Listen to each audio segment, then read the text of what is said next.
Welcome to the honey house. The cappings have gone through a wax spinner, and it's equivalent to a washing machine on a spin cycle. So when the cappings come out of the uncapper or out of the extractor, we put it through this wax spinner so that it dries down the wax, and we get to salvage any raw honey that's in the cappings. Here we have our two spouts, and I'll talk more about the spouts later on when I show you how we get the finished product out of the bin. Right now, what we have are cappings in here, and I've got about 2.5, I guess equivalent to 2.5 5-gallon pails in this bin of cappings, along with probably maybe the better part of a 5-gallon pail of water. What happens is we bring this unit to a boil, and we boil it not very long, a few minutes. Something I might boil for 20 minutes or so. Takes about 2.5 hours, 3 hours to come to a boil. On the second load it can take a lot less time because everything's already hot.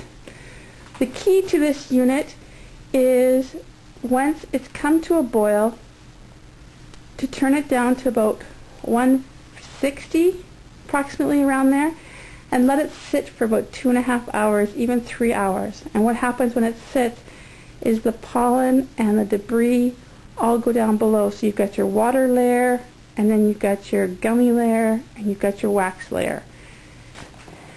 And they're blocks of slum gum. This strainer looks like, oh, it's no good anymore to use, but what I do to reuse these strainers is I boil them in hot water. Where we left off last time, the cappings were starting to melt.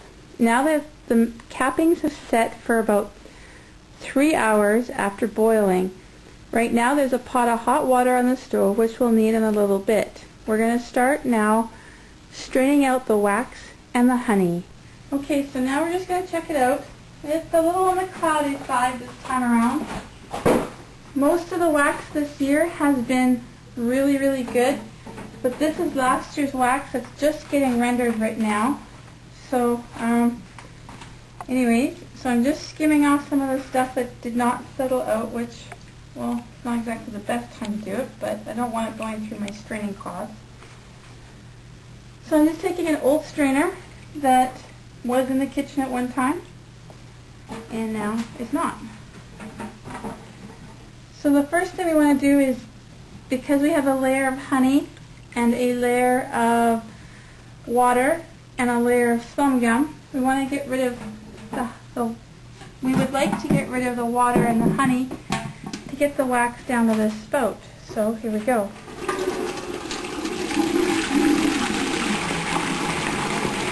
Just checking to see if there's any wax in this spout.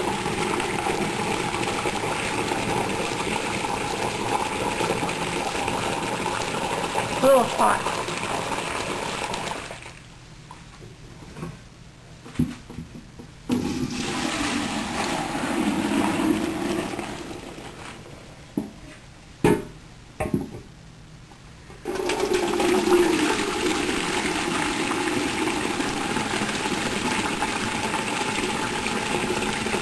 Starting to change color, so that means there's probably wax coming, and you can sort of see the wax in the bottom here. You can kind of see a little bit of wax. So now it's time to move it over to this spout, because we don't want to waste the wax. So what we want to do is lower the level of the water so that the wax can meet up with here and not get any gunky stuff out. So you want to lower it down about another ½ inch or so in the drum.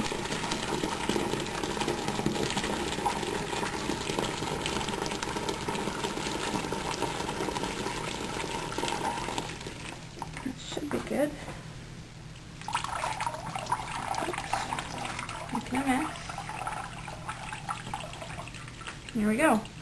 And we are good to go. So we need the straining cloth, which we washed out earlier, the older stuff, and as you can see it's slightly discolored over many uses, but for trapping pollen, that's okay.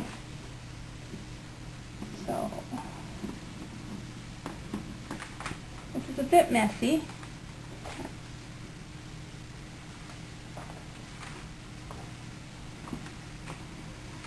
There's about 8 or so layers of straining cloth, and as you can see, it's pure wax coming out.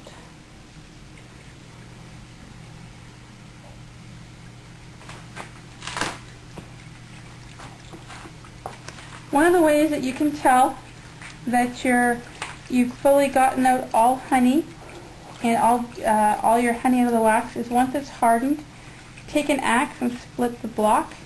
When the block is, if the block looks a nice matted finish to it, all the honey is out, and that is the biggest thing. I mean, from the straining cloth we can tell that the pollen, most of the pollen will be out because it's 100 mesh.